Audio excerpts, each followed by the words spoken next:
Good morning, traders, and welcome to this live intraday strategy webinar. Today is FOMC Wednesday, September 20th. Michael Boutros here with you this morning, guys. Great to be here. Lots to discuss. Pete, Pooja, Raphael's in the house. We got Kyle here, DJ, Ziad. Everyone's showing up for FOMC. So we have the interest rate on tap. The dollar is still trading in treacherous territory. We'll talk about that. I wanted to go over real quick. Again, I kind of briefly touched on this yesterday, but I really just want to swath over what we should be looking at. Keep your eyes on the Twitter, on my personal Twitter feed today, or SB Squawk, guys. I'm going to try to get out a comparison chart as soon as the PDF is published by the Fed. And this is what we're looking at. So I went over this yesterday. I highlighted it in the piece. This is the dot plot for the interest rate expectations on where interest rates will be for each calendar year.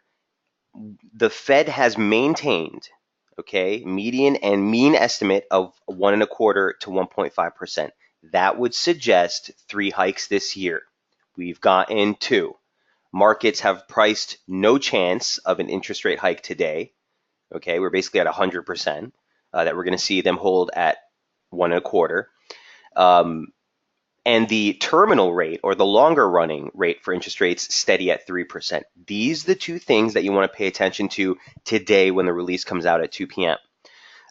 If they're not going to hike again this year, and December is off the table, you'll see this or a couple of members drop off to the 1.25 member. That wouldn't necessarily prompt much. If anything, it would be dollar weakness. Remember, markets are basically pricing in, or have been pricing, that they're not going to get another interest rate hike this year. If this holds steady, that is the risk that the dollar will see some footing. Because that would be a mismatch in what the market is expecting. Here's again with the CME tool. This is Fed Fund Futures expecting for today, for the December read. Markets are pricing in about 60% chance. This has actually been increasing. I showed to you yesterday, it was 58%. So they're starting to lean towards the possibility that we'll see that December hike. So if we do see that dot plot show that the majority of members still see, a 3rd interest rate hike this year, that repricing with what markets are currently factoring in should offer some support to the dollar. Guys, does that make sense? I hope I'm not losing anyone. This is kind of just basics. If they're really gonna maintain their projection, then we have to expect that the market's going to need to reprice a little bit more towards that December hike. Again, near term would give the dollar some pop. Obviously, if they lower it, that would be flat to downside on the dollar. If for some reason this were to move higher, which I doubt that's the case, obviously you'd expect to see a sudden surge back into the greenback. Hey, Russian, good to see you in the room. So that's the interest rate dot plot. This is kind of the focus for today's release. Other than that, the updated projections. And again, I wanted to include here what we saw back in June. In June, we saw them increase their expectations for growth for 2017, and at the same time decrease their expectations or projections for inflation. So this is going to be another central focus heading into this afternoon's release. If they further dampen the inflation outlook, that's going to be, again, another pressure on the downside to continue this downward move in the dollar. If this is moved higher, again, that would suggest Fed sees a little bit brighter of an outlook, possibility for normalization, and that would be something that would be interpreted, again, as supportive for the greenback. One other thing that you want to take a look at on the projections when they're released today is right here, that the majority of the committee sees a median estimate of 1.4%. That's between 1.25% and 1.5%. That would mean we still need that 3rd hike in December. So 3 points to look for here. Obviously, distribution on the dot plot, which I'll tweet as soon as I can get my hands on that, is going to be the central focus. So now that we know the underlying theme, one other thing I wanted to point out, and this is kind of special for us guys, this is proprietary research that we get from Prattle, which is a firm that SB has been aligned with for some time now. They provide us with more expectations on outlook from a fundamental standpoint, and they grade it on a scale. Bottom line is, I don't want to get too deep into this, but the highlight that I took away from their note on today's release is the political situation, which people don't tend to weigh too heavily on either. It says the political situation has amplified the pressure to tighten as the presidential administration now poses the possibility of appointing nearly the entire Federal Reserve Board, including chair and vice chair. Obviously, the vice chairs and chairs are typically permanent members. Given the president's stated preference for loose monetary policy, the committee has an incentive to act now to tighten policy, given that incoming appointees are unlikely to support such measures. So they're actually forecasting a much more hawkish, or a more medium to neutral, less dovish stance in Fed language today. And again, with where we are trading on the index, it's at a very vulnerable spot. So you could see that possibility where you see a little pop in the dollar. The broader picture is still going to be looking lower, but the risk is there. Okay. Any questions on the fundy side or the FOMC today or anything like that? How we look to trade this is going to be determined on how price action develops. We're going to give you the outlook that we're looking at as far as the dollar crosses are concerned and key levels to look for.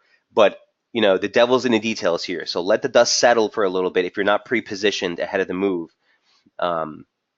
before you jump into anything on the dollar crosses. So let's jump into the charts, shall we? Okay, here's what Euro looked like yesterday, and here's what Euro looks like today. We've been following this one for some time. If you remember, again, the daily charts are never more than a click away, guys. Here's the daily chart that we've been looking at. The pullback found support right at the monthly opening range low, and we've kind of been sitting in this critical range. With the threat, again, in our opinion, was still for a downside break before we resume higher. Obviously, we're still in a very strong uptrend. So the near-term picture had this slope that we were looking at last week. That broke, tested it as support, and then we basically rallied into the 618, and we've been sitting there ever since. Now, it just so happens that the low that we made here, if you take a measured 100%, the 618 extension comes in just higher, and that caught the exact highs. Here's what Euro dollar looks like now. So that caught the exact highs yesterday. Let me bring up that chart. And while below 120.07, that's near-term resistance. A breakout from here, the 100 would take you into 2063. I think Jamie tweeted that yesterday as well. And you'd really need to see a push below 119.26 to open up the correction play. So heading into the FOMC, again, here's what we're looking at. We tried to probe through that level again today. It didn't work. If you look at this on a 120-minute scale, you couldn't even get a close above it. So look for us to clear this weekly opening range is how I would play this. The risk, I can't get confident on a short side unless we break below 119.28. If you're scalping this, if we were to spike into that 100% extension, sure, that might be actually a nice way to fade it. But trying to play the long side from here, I think you're just chasing. At the same time, trying to pre-position on the short side right ahead of FOMC might be a little bit risky. Just know that above the highs that we made in Asia, or I guess this was in Europe, European trade just this morning, you're basically looking at 120.60. Okay, and that's kind of a big region as well. All right, I've been looking to play dollar strength. I told you guys yesterday I was short Aussie. Got stopped out with a tight stop against the highs there for the week, but I still think you want to be cautious on where that's going. We'll look at it in a moment. But we really need some definitive price action on the dollar today. Again, let me just go back to the index real quick. This is the formation we were looking at near term. Looks like a break, test of resistance, and a move lower. 618 retracement of the advance off the lows has been holding as support. So you got a pretty good, decent sort of notion of what to expect. If we go through the opening range highs, look for that move into 92.60. Okay. And then as we were saying on the weekly charts yesterday, for the index at least, you would need to close the week. Euro yen, by the way, is that coming into a beautiful spot, but we'll go back to that in a moment. Um, we would need to close the week above that 92 region to really get some sort of any type of hint of recovery here in the greenback. You can see that momentum is not too convincing on either side right now. So it's make or break. It's make or break for the dollar today. You got clean levels to work with, and we kind of just need to see what the Fed has in store for us. Any questions on the euro? Again, I got a couple of other euro crosses up my sleeve. Like I said, euro yen looks very interesting. We'll go over euro Aussie, which we covered a couple of days back ago, as well. But with specified specificity to the dollar right now as we get into the FOMC. Any questions on this? So a couple of ways to play it. If the dollar sees initial weakness, okay, but the Fed holds their expectations on projections, the reprice that we would expect, you'd want to fade and move into support. So if we drop into here, stop as close as I can get to the weekly opening range low, would sort of be a nice play. If the dollar does the opposite and it all of a sudden rallies, but the Fed projections show that they might not hike in December, again, the 120.60 level would be the area I'd look to try to take a short against.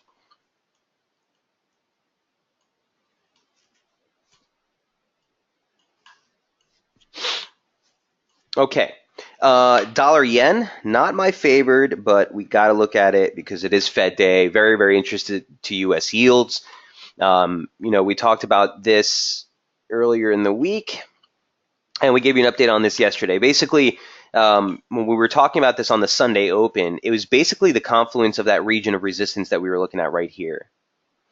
No, that's the near-term chart right here. Okay, so you had 112.12. Just above that, you had the 200-day moving average, and just below that, you had the median line. So the median line actually caught resistance right on perfect before pulling back. A closer look at price action also highlighted a 618 retracement there around 111.75. So to kick things back to where we are right now, we basically rallied into 111.75. That held as resistance last night. And then you have now a very clean weekly opening range to work with heading into the FOMC. To fill the gap that we made on the Sunday open, you would need to drop into 110.82. Okay, so that's our near-term bullish inval. We have to respect the upside while above the median line. So even if this thing dumps real quick into 110.67, 110.80 region right here, you also have the swing highs that you made over in late August.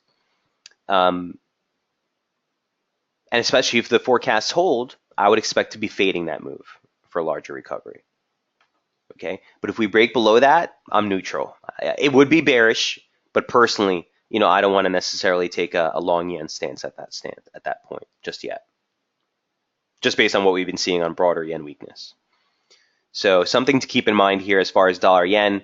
Again, here's what the near-term chart looks like now. We've already started to get a little bit of that pullback off the resistance level. And again, that level converges very nicely now in the median line. Sunday gap need to be filled at 110.82. Again, late August highs is 110.67. If we breach, okay, let's say the dollar just gives us a nice breakout and we finally topside break above the median line, above the 618. I have a soft target here at 112.13. I don't really want to stress it. It was some previous decent price action pivots, but the real major level of resistance you look above that would be the median line. That converges on the 764 retracement of the July decline at 112.80. So again, trade at your own peril. An interesting yen setup actually that I like, and I wrote about it yesterday on Daily FX, is the pound yen. I think we talked about that here in the webinar yesterday. You guys sparked my interest on that. Looks interesting. Again, big range ATR trade that sees a lot of volatility. So, again, be super nimble, reduce leverage on a day like today, especially when you're trading the larger ATR pairs. But, we could take a look at that. Let me jot that down actually in a moment. Any questions on dollar yen? So near term, you got to be constructive above 110.67. A topside break, the levels are pretty clear.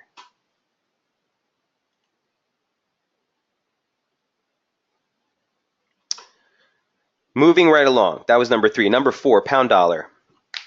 So here's what cable looks like. Um, another one that we've been tracking on all different types of time frames. By the way, the euro. I don't need to show you the weekly on the euro, but you guys have seen this before. As far as the pound is concerned, we've been talking about just a straight and simple, clear-cut breakout with that move above 32.70 and how deep that travels. Basically, there's still room before we tag. Ultimately, we've been talking about for so many days now, 36.75, and I think that's because everyone's looking at it that you're going to see market or price hesitation to actually get there because a lot of people are going to try to start a call highs near that level. 136.75 is the post Brexit gap. That's where the market plummeted for the largest single one-day drop that we saw. That was the close of that week. That was the close of that day, and it was also the high day close for the year, believe it or not. So here's the open of 2016. Okay, we made the high on that day and the low on that day. The close will be paramount. Typically you see a lot of market price action there, and that's 136.75. So that's the weekly chart for pound. Here's the daily chart. Whoops, I'm lying. Here's the daily chart. Okay, so within the confines of just the near-term advance, and you guys have all seen this before, we have some really nice slopes that are currently offering some nice resistance. That same parallel, again, over the next few days, not necessarily today, but still converges there. So that's your ultimate sort of level that you need to be mindful of on any long exposure for the pound. As I said yesterday, I want to be long pound on all different types of time scales. So anytime I see a decent buy signal or anytime I see an exhaustion trade pullback, I've been trying to scalp the long side. I don't want to get too comfortable in the long side. I don't want to get comfortable on any dollar cross heading into the US, into FOMC. Okay, anything I'll have open by then will be like quarter exposure, what I typically would be trading with. But if this were to dump, so if the dollar does see the strength that we suspect, this is not a pair I'd be interested in trading on the short side. Okay, so if you want to take advantage of some of the dollar strength stories, in my humble opinion, you'd still look at the euro. You'd still look at, possibly if you get some sort of pullback on the Aussie at this point, but not here. Not here. Now, if the dollar sells off, this is going to be, again, one that'll probably outpace all the others. How you play that, you'd need to get a decent entry. So the daily chart's pretty clear. We're constructive above basically 134, 133.90, this confluence region, with bigger resistance seen up at that Brexit gap. If we were to clear that, 138.40 is now outside the question. Okay, that's a big level as well. It's the swing lows that we made for the 2016 opening range low and the 618 retracement of the entire drop.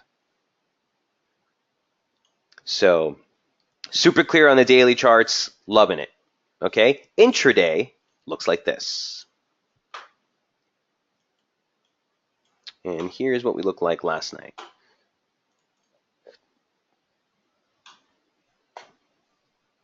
So this chart is identical to the chart that we looked at the previous session. Here was, the 18th. We basically were looking at the same setup in the pound. We really wanted just to highlight that we made a breakout, same thing, and the thing hasn't done anything ever since. So what does that mean? Why are you even pointing this out, Mike? Well, because now the weekly opening range is completely carved out. Here's your weekly high. You made a low. You tested the low. You 3 times tested the low. You tested the high in overnight trade. It looks like that failed, and you're basically right in slap in the middle of the weekly opening range. So if we jackknife lower and we hold against support, okay, specifically 34.50 would be a near-term level. Again, we talked about the daily chart. 34 is basically end all. If it breaks 34, you're looking for a bigger recovery, but I don't want to play that. I'd rather look for that drop to get me long. But if we were to spike lower and we get exhaustion here, you look for the break of the highs to target that 36.75 level. And it might have fuel to plow right through. I just don't, let me take a step back. I'm bullish the pound and the dollar near term. So I think that if the dollar does outpace the gains in the sterling, this drop could perpetuate even further. I'm not going to be interested in playing the short side though. All right. Questions on pound. So with that in mind, I guess let's just take a quick segue just into pound yen. And here's what pound yen looks like. Very similar setup in that it's just hovering right above or opening the weekly opening range right above or below resistance rather. Take us to a 240, give you a little bit further of a look out. Okay, pretty clean. All right, pretty clean as far as the near-term picture is concerned. And then you have those clear highs that you made here. This 2017 high day close, the previous high day close that we made in May. We talked about this yesterday. And the swing high that we made back here in December of last year gives us near-term support into 48.40. And again, a topside break here. Nice room, a lot of room. You know, almost 400 pips to the upside. 370 pips to the upside for that rally into 154.70. As I always say, you don't call her the widowmaker for nothing. So trade with caution on this one. Stay lower leverage, but I'd love a pullback to get long here. That's pound yen. Number 5.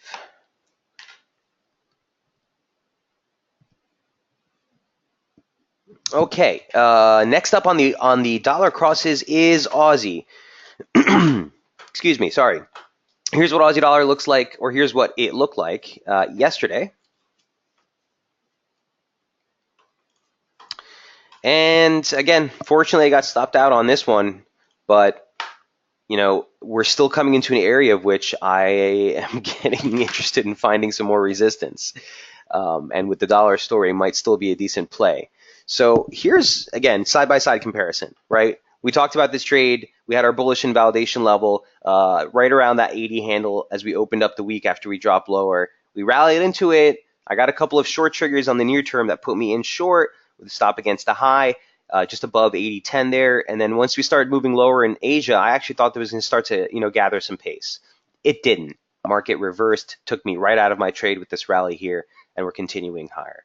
So the next area of interest of where I think you might find a little bit more of a resistance stunt is going to be somewhere near 80.80, 80.87, okay, which is also, I guess I can look on my daily chart. 80.87 represents the highs that we made back here in 2015, specifically May.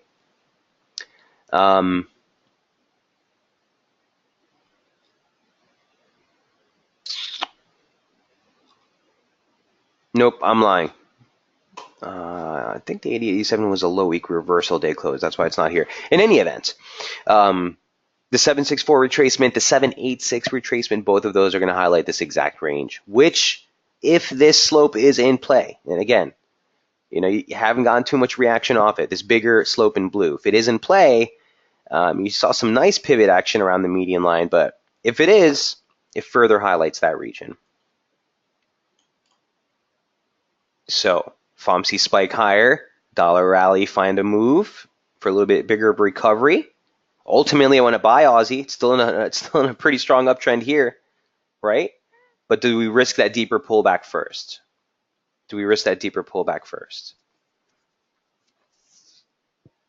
DJ says, "Hi Michael, Aussie is at 80.64. Okay, it's basically at 80.50, but let's not split hairs, DJ." He says price action that dates back to July 2010, the weekly charts.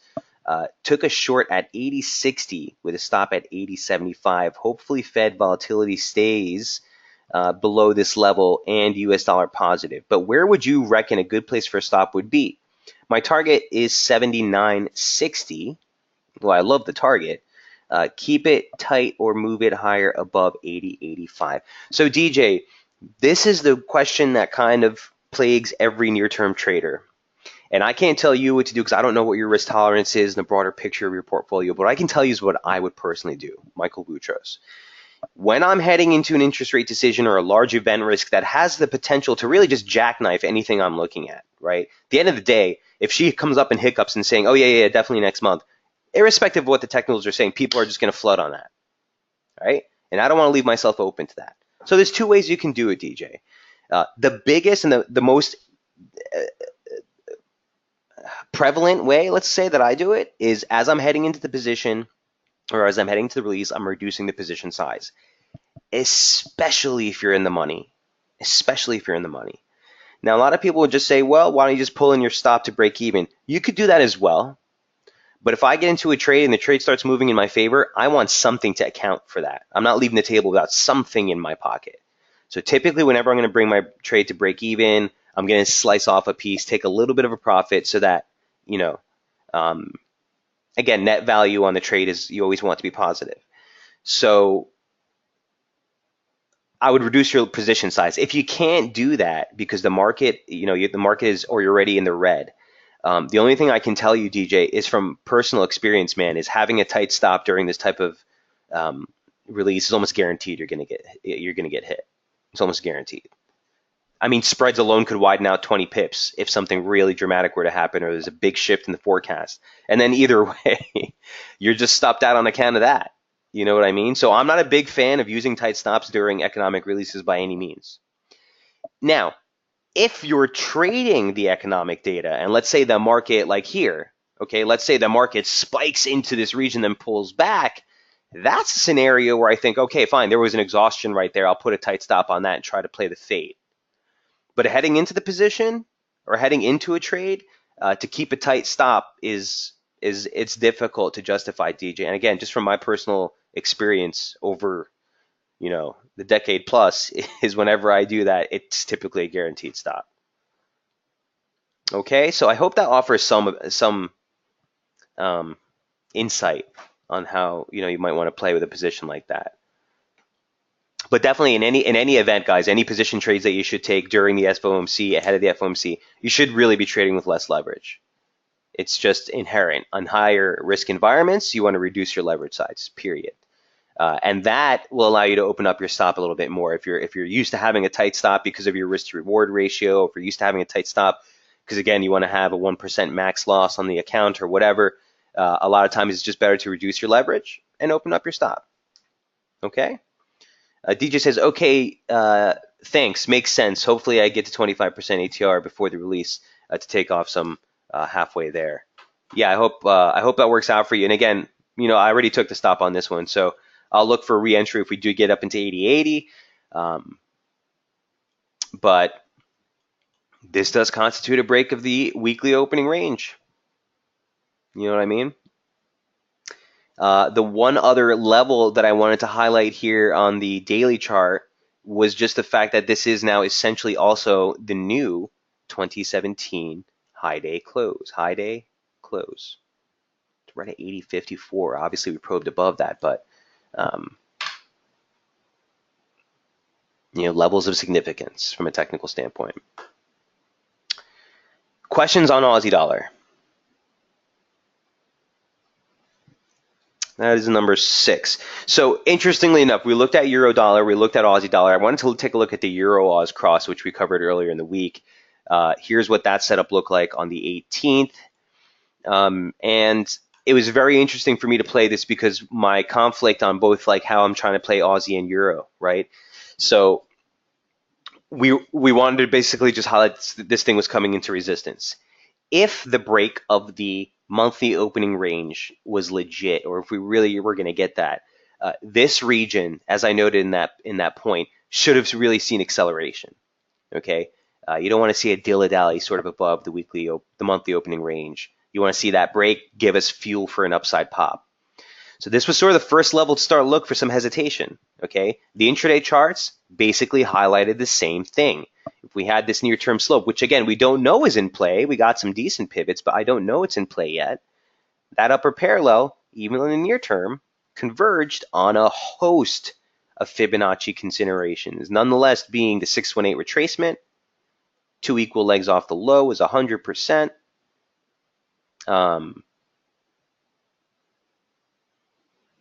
And basically the convergence of both of those median lines on the upslope and the downslope all gave us sort of a focus region here. It turned out that was the actual high. This thing turned lower and just continued to move off since. So here's what the daily chart looks like. You can see again, sometimes it pays to leave these old school median lines that have been on, even though they've kind of lost some efficacy on some turns. The weekly opening range, the monthly opening range high, former basic slope support. Again, messy, I know. But convergence level on the near-term charts. Again, that 100% extension, that 618 retracement, 5025, 5036. We talked specifically about this region yesterday. You even had the high from back here in August, the opening range high, 5019. So let me actually drop that at this point because it's less important. But point being, we noted that, well, key support on the move lower would be a 50% retracement of that move. That'd be like 149.20, right? And that's what was basically the risk for a deeper cut here and a move to the downside. So we've now broken the lower parallel of this upslope. We've even taken out the 618 retracement and the weekly open.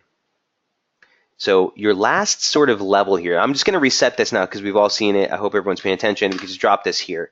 Now you're basically looking at the weekly open broke. Here's your weekly opening range low, an objective break. You're basically looking at 148. And then the parallel comes in at basically 47.70, let's call it. Heading into later this afternoon, or heading later into tomorrow, later in the week. So sort of something like this.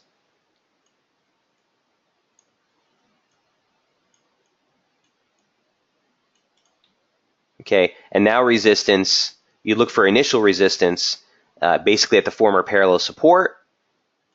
And the only way you get constructive on a trade like this from this point on out would be a break above 50.30. So even if we were to rally into here, I'd look for some resistance for possible reentries, but the broader picture on this one still remains for a move lower.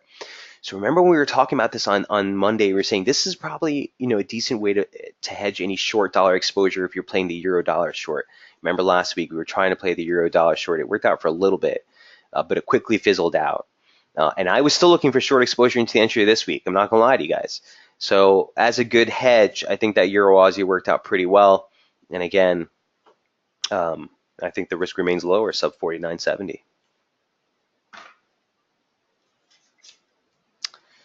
So that's number 7. Any questions on Euro Aus?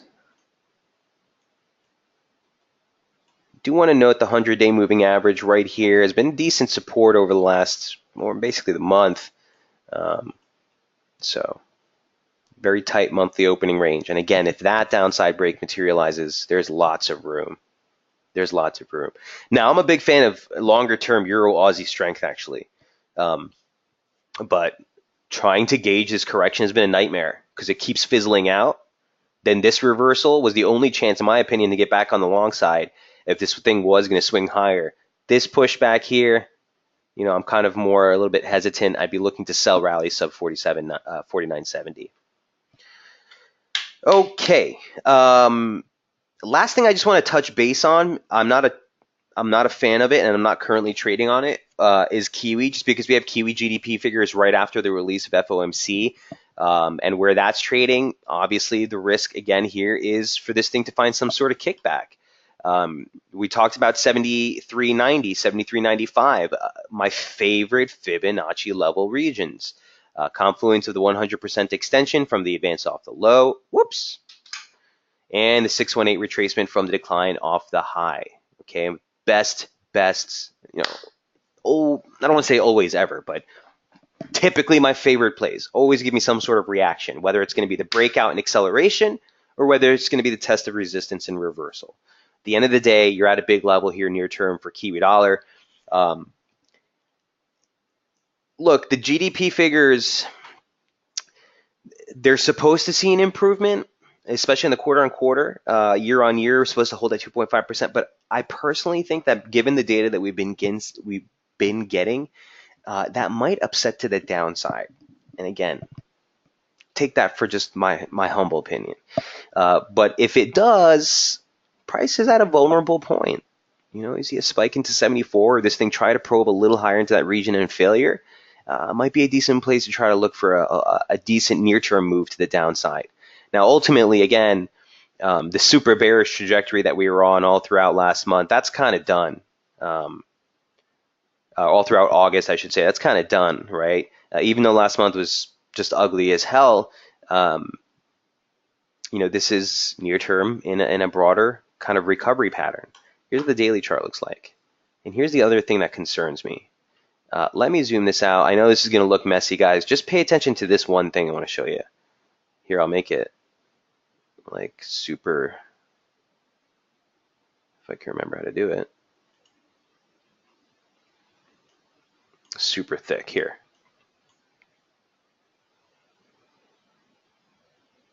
Okay, see this median line formation off the highs? This is 2011, 2011 high low, and then the 2014 high. You could see that this is the 618 line now. Okay, it's not the 50 line, it's the 618 line. So taking the Fibonacci consideration of the range, literally almost caught the low in 2015. The actual median line, markets don't work in a vacuum, but pretty nice as support, pretty nice as support, break saw acceleration, pretty nice as resistance, break, didn't quite get there as support, but we accelerated into the upper 618 line. Wasn't the cleanest, but you saw so many pivots. The break saw acceleration, resistance, resistance, break saw acceleration, again, resistance, resistance, break saw acceleration, support, support, nice pivot. The upper parallel, while we broke through it, it was resistance first. The break again saw acceleration. Downside break saw acceleration. We're there right now. Okay.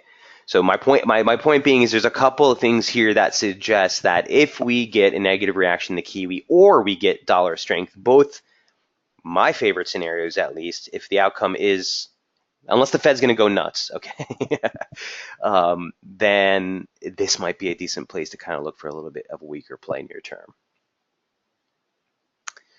Okay, questions on Kiwi?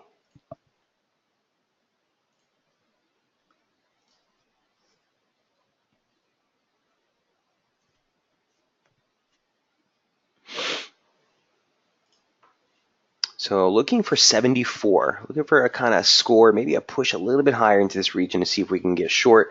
Again, active trades, we on the swing side of things, obviously you guys are still targeting 73.90, but I just wanted to highlight that the bottom of the range, really starts at today's high. So I don't know if you got executed or not. The high that registered here was 73.89, but I just wanted to highlight that, again, the actual 100% extension is 73.89. So do we get that last push? I don't know. Be wary of this region. If you're holding the swing trade, look for that last spike. But if it starts to turn abruptly, then let's not split hairs here over an exit on just a couple of pips. Watch this region if we get back up here. Okay. Questions on Kiwi? Raphael says, entry price for possible short in Kiwi dollar. You answered already. Thanks. Right on, my man. Right on. Yeah, so listen, if you get a spike into 74, I would be interested in looking for exhaustion first in near-term price action. I'm talking about like a 5-minute chart. You're not going to get much time, but especially heading into the FOMC, the dollar jackknife. Listen, outside of the realm of today's event risk, if we were trading on a normal day, I would say let's try to press a short right now with a stop against that 73.90. I mean, whatever, 20 pips, it's going to be great. Your first target to the downside wouldn't be until basically the opening range high for the week. But we're heading into the FOMC. This thing could overshoot into 74.13, 17, 74.15, then ratchet lower. I don't want to get caught. That was the young Boutros. That was much more cavalier, let's say, with his trading. The years have taught me prudence. So let's see first if the dust settles what we'll get here tonight. So that is Aussie dollar number 8 on this session. Remember, GDP figures coming out just later after the close of U.S. trade. All right, so moving on to some of the extraneous trades here outside of FX. Gold is going to be something we'll be watching very closely today. Obviously, gold's main movers are typically going to be, inflationary numbers and market jitters, and you could get both of those today. So if we look at the expectations for core PCE specifically, PCE is just another gauge of inflation, but core PCE, the core personal consumption expenditure, is the Fed's favored gauge of inflation. So this is going to be something a little bit more paramount that you'll want to look at. But if this does downtick, even further from 1.7. That could fuel a rebound in gold. If this holds equal, I think you still risk a little bit move lower in gold into 1300. If it moves higher, okay, so they improve it. They think the inflation outlook is actually improving to 1.8%, or they move it back to 1.9 where they were in March. That would suggest that interest rates are going to move up higher, and that would be bearish for gold. Okay.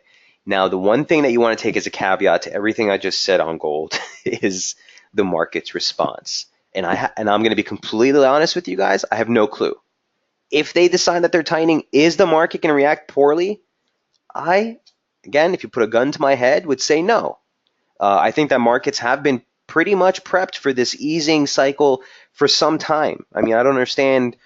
Yeah, we would need to reprice the outlook for interest rates, but on an equity standpoint, the normalization process, I think, has been well broadcasted by the Fed. So for those who are saying, on financial news publications and all this, that if the Fed does hike, or they do so rather suggest that there is a hike in December, that markets might see a huge jitter and turnover, and don't necessarily buy that. I think even if you do get a move lower in equities, that move might actually offer an opportunity to get back on the long side. Remember, the fact that the Fed is normalizing is encouraging that they do see the economic prospects continuing to improve. So it's a catch-22. But I digress. To the point of what I was going to say is, if that happens and the markets do sell off, sure, you would think that gold at least would find some support. Okay, at least find some support. So with that said, the gold chart looks like this. So the gold daily chart that we've been following, obviously I'm just going to take you real quick ahead of the FOMC. Here's what the weekly chart looked like. We showed you this last week. We talked about the fact that this thing probed just above basic parallel resistance and closed lower. Well, risk is for a move lower from there. The near-term charts on the daily chart sort of determined where should be looking for support. And that level was 31.20 into 31.25. We talked about that for a couple of days. That was the monthly open. That was a 786 retracement on the way down. It was a 618 extension of the advance off the lows. And then, basically heading into the start of this week, you had basic slope support or trendline support there as well. The break at this point, keeps the risk for a threat, or the risk, whatever you want to call it, for a move lower while below this region into this zone. And this is a big zone. 1300, not just because it's psychological. I hate when people say it's just a psychological level, that's why it's important. Yeah, sure. You might get a near-term chirp in price action because everyone's looking at it. But from a technical level, you have the yearly highs, the previous yearly highs, and a 38.2 retracement that overlap on a big pivot zone in price. Okay, take to the cursor. Look at my cursor all the way moving back. The top end of that zone almost caught support here. The bottom end of that zone basically almost caught resistance here. So it's just a big pivot inherently in price around that $1,300 level. And I think that's where you might see a little bit more of a hiccup if we do move lower. Wouldn't really want to take anything short beyond that on the near term, at least. Here's what the intraday chart looks like that we've been following. A near-term slope off the highs. We were looking at this since last week. Your bearish invalidation level for the immediate drop, again, highlighted by that 1320 level, the weekly open, and former slope support off that July low. So that's what you would need to break to see sort of resumption of the uptrend. As long as that holds, you're still risking a drop into that 1300 key pivot zone. Make or break time for gold.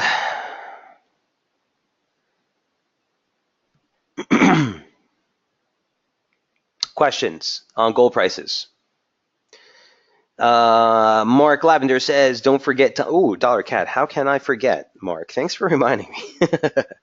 Where is my mind? Dollar Cat's been off the menu for me just because, I'm not going to lie to you, I've just been pissed at it. I wanted to play the rebound. I didn't get in to play the rebound. Now it's at resistance, and I didn't know what to do, and I kind of just didn't even want to look at it. But will. Here's Dollar Cat coming up. D says, good morning, Mike. So late. Anything big you've looked at? D, yeah, we looked at a lot. So I'll give you a quick recap before we're done if we have time. I'll have the archive for you as soon as possible for sure, D. But Dollar CAD. Here's what we're looking at with dollar CAD. Um, yeah, so like I said, I got pretty aggravated with this thing because this was the support. I was kind of looking for a bounce. I never played it, and I don't know if it was hesitation or I was trigger shy or what. I was a little brain fart there. I'm not sure what happened, but at the end of the day, you got the recovery back above 30 in near-term momentum. You didn't quite get into the support zone we were looking at. And again, sometimes if you get stubborn over those few pips, you miss out on an opportunity. And that was obviously one where we did. So the recovery now, interestingly enough, this slope. Let me zoom out. Let me get rid of this one for now. I don't need that. And show you here. So the larger median line formation, boom, boom, boom. The 50 line converged on the 50% retracement. This is of the advance off the lows they made in 2011. And slope for this near term, just for the yearly slope. So this is the yearly highs, parallel, parallel, parallel. All gave me a region here. So I was loving this drop. This is a trend line that dates back to 2012 that we broke. So I'm loving the drop. But I wanted to see price probe into this region, right? First. Didn't quite get it. Didn't quite get it. So now you're getting the rebound higher here. The problem with dollar CAD here is that you're coming off of some pretty strong divergence. Now it's really, let me take that back. Long-term divergence. It's really a weak signal because both of the reference points are below 30. But I just wanted to show you that. So this could be the extent of the rally. At the end of the day, we're testing the underbelly. This red line here that you see is just the same slope as the big blue one, just a parallel. You can see support. You can see support. You can see that the support bounce here was for a day or two before the break saw acceleration. And interestingly enough, here it is as resistance. Okay, so I actually like a move lower here. And do I want to sell the dollar when I just told you guys that, if the Fed really holds their expectations, the dollar might rally? That's my problem. That's my problem. So this is what I would look like on the near term mark for dollar CAD. Let me bring this down to 240. And again, let me drop this down to here. And again, that's kind of the slope line or the confluence region that we just missed last week. So from the advance, you don't really have a weekly opening range to play with. You're kind of butting up against resistance. If we were to get, a dollar sell-off, but as I said, the fundamentals, the metrics on the inside of the projections still look positive, that might be a fade opportunity for a rally. But put a gun to my head, I think you look lower. I think you look lower. Just based on the lines. Forget anything fundy or anything. Break of support. Looks like we checked as resistance. So it could move right lower. Bottom line, I don't have very strong conviction on this one.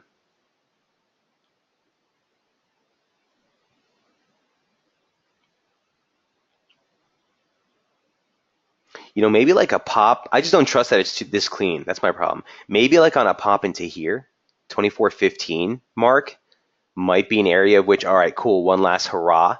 Then you look to possibly resumption of the broader short trend.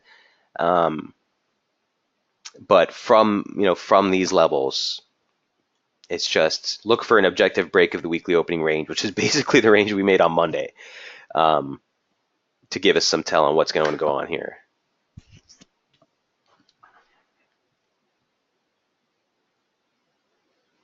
I know it's not much help on this mark, but that's kind of my best interpretation of what's going on with dollar CAD right now. He says, thanks. I'm feeling the same way about CAD. I don't blame you, man. I don't blame you. Again, if you hear frustration in my voice, it's there on purpose. Let me just tell you that.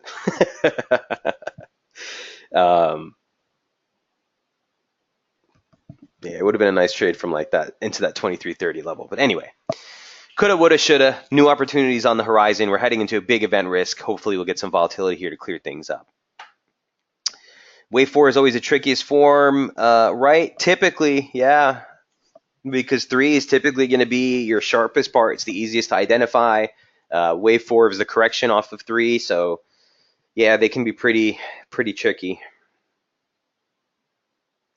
But either way, I'm not a big Elliott guy, so I just look for the simple, readily identifiable wave counts to help in the broader biases. But you got to keep the technical levels as paramount in your trading. Okay, that's dollar CAD. Anything? Did I miss anything? Oh, Bitcoin and Ethereum. I don't have anything really to update on this. Just the fact that the chart literally hasn't moved since yesterday's webinar. So listen, it's still a bullish trade. It came very strongly off support. If the dollar does find some footing today and rallies, I think you could see this, fight back a little bit further, back into support maybe. But broadly speaking, I think price action has spoken, and you kind of want to respect the bounce that we made there last week. Same thing on the Ethereum price breakdown. Not as much conviction on this one. The near-term picture actually keeps constructive above 264, but I don't like that the structure has kind of been compromised on both ends. I don't really want to rely too heavily on this right now, but just from a horizontal standpoint of support, I'd like to stay kind of looking higher above 260 right now on Ethereum.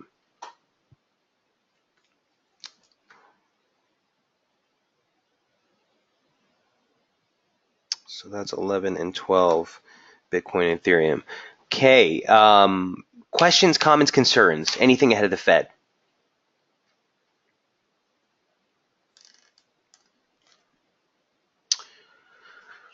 All right. Well, I wish you guys good luck. Is Jamie's webinar on for today before the FOMC? As far as I know, I want to say yes. I actually haven't spoken to him today, but I do think so. We'll tweet it right out, Pooja. I'll look right into that for you. I'll get in contact with him and let you guys know. But I do think it is scheduled for same time, 11 o'clock. If not, it'll be tomorrow, but we'll tweet that as soon as I find out. I'm sorry, I probably should know that. Will you be on Twitter for the FOMC time to help us interpret it? So, Raphael, I typically, as soon as the release comes out, I will give you a side-by-side comparison. People just seem to really love it, so I'm going to continue to do that. You can find that both on my Twitter, on my private handle, and on the SB handle. We'll put a side-by-side comparison of what the dot plot is saying, as well as how the economic projections have moved. This all happens in real time. It all happens real fast. Don't wait for my tweet. See if you guys can load it up. It's very simple. Go to the Fed Reserve page. Whoops. federalreserve.gov, monetary policy, FOMC calendar. They have this ass backwards. So they have the latest date at the bottom. So in September here, you'll see projected materials pop up. Literally, if you hit refresh on the page, it should pop up here at 2 o'clock. And you can get a quick look at what the PDF says as far as the dot plot and all that good stuff. I will try to grab a quick snapshot of this and provide you guys with a quick side-by-side comparison as much as I can. But it all happens very quick. This question was for Raphael, so keep your hands on the trigger. Okay, Kyle says, hi Michael, I've been gone for a while. I've missed your voice in the morning. It's always a good start to my day. Cheers, Kyle. It's always good to have you on board, my friend. Guys, best of luck trading today. Again, just quick recap. Look, the dollar's at a pretty important juncture, okay? If the projections hold the same, look for dollar strength. If the projections weaken, look for sideways to lower, because the markets have already priced out that or that December hike. If the moves up in the unlikely scenario, okay, the super unlikely scenario that they either hike or that they move up their interest rate expectations, obviously, the rally could go for some time and be much sharper than we thought. So ideal scenario, you see the dollar see a little bit of a strength in here today, a pop higher, give us some opportunity later down the road to short, but I do think you want to be mindful of that. If we break lower, sub 91.60, last week's low, you're basically looking for a dump into 91, which would be slope support, and then there's really nothing until like 89.50. It's a long way down. Okay, remember, downside break of the descending slopes are typically the sharpest. So if we do break here, sayonara. That'd be an objective break of the monthly opening range. It would break all kinds of violating technical factors, and you would just basically look lower in the dollar. Okay. Best of luck trading, guys. I wish you all the best. I'll see you tomorrow morning in the aftermath, as it were. Keep in mind, again, the GDP figure is coming out of New Zealand right after the close of the U.S. trade. If you miss that trade, or if you don't get much off of the FOMC, or it turns out to be a dud today, maybe that can spark that nice move in Kiwi, which is holding just below resistance. See you tomorrow morning. Cheers.